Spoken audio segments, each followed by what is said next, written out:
Hello મિત્રો, welcome to my blogs.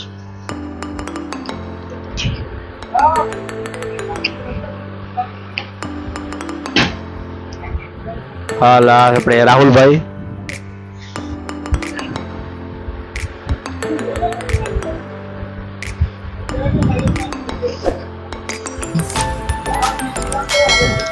હવે નીકળી ગયા ભાઈ આપણે સોમનાથ જવા માટે. હવે તમે જોઈ શકો છો આપણે આ બગીચો આવે છે ભાઈ રસ્તામાં, બંને સાઈડ બગીચો. અત્યારે બપોરનો સમય છે પણ લાગે નહીં કે બપોરના સમયે જઈ રહ્યા છે.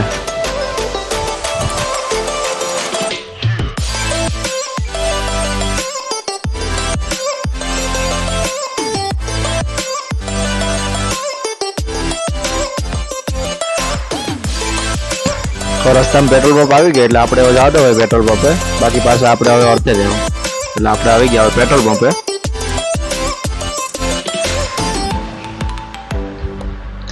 હવે પેટ્રોલ નાખી દીધું ભાઈ, હવે આપણે નીકળી ગયા.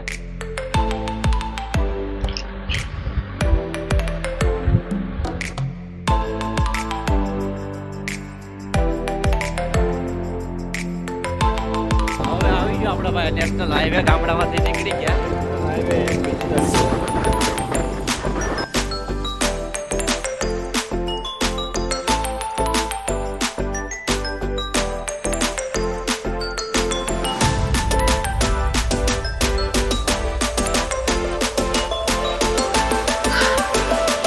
હવે આપણે આ હાઈવે આવી ગયા સોમનાથ મંદિરે જવા માટેનો.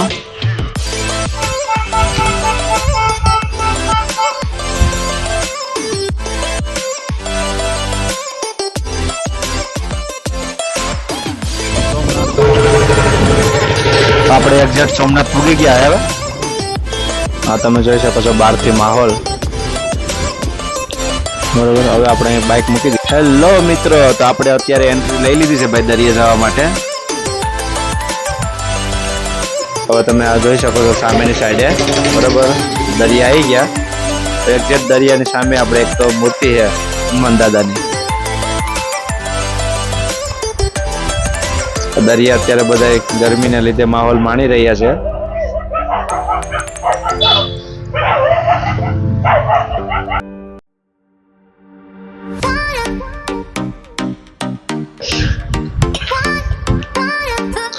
આ મંદિર આપણે સોમનાથનું મંદિર છે.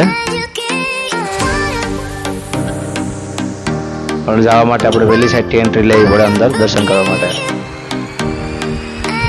અત્યારે બધી પબ્લિક દરિયા અત્યારે એન્જોય કરી રહી છે. તો આપણે નીકળી ગયા ભાઈ. આ શોપિંગ કરવું હોય તો અહીંયા શોપિંગ કરી શકો છો તમે. હા, કટલેરી મળી રહી છે. આપણે રાહુલભાઈ વીટી જોતા હતા પણ નામ જ પસંદ આવી. હવે નીકળી ગયા આપણે ભાઈ વેરાવળ જવા માટે.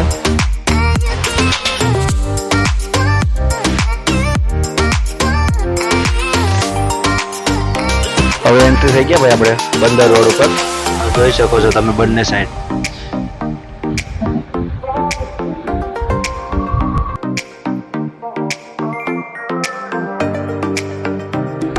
ગરમીનો માહોલ હતો એટલે આપણે ગયા ભાઈ આપણે જલારામ રસ ફક્ત 5 રૂપિયામાં ભાઈ. તમને આવી મોંઘવારીમાં કોઈ ના પાય. અમે ભાઈ હવે શેરડીનો રસ પીએ. હવે આપણે નીકળી ગયા ભાઈ ઘેર જવા માટે. હવે આ ભાઈ એ ભાઈ જોજો બધા અડાડી દેતો ને મારો ભાઈ. હા, જવા દે. બસ ભાઈ, આવા જ બ્લોગ જોવા માટે આપણી આ યુટ્યુબ ચેનલને લાઈક કરો, શેર કરો અને સબસ્ક્રાઈબ કરો. તમારા સપોર્ટની જરૂર છે તો સપોર્ટ જરૂર કરજો ભાઈ. થેન્ક યુ વિડીયો જોવા માટે.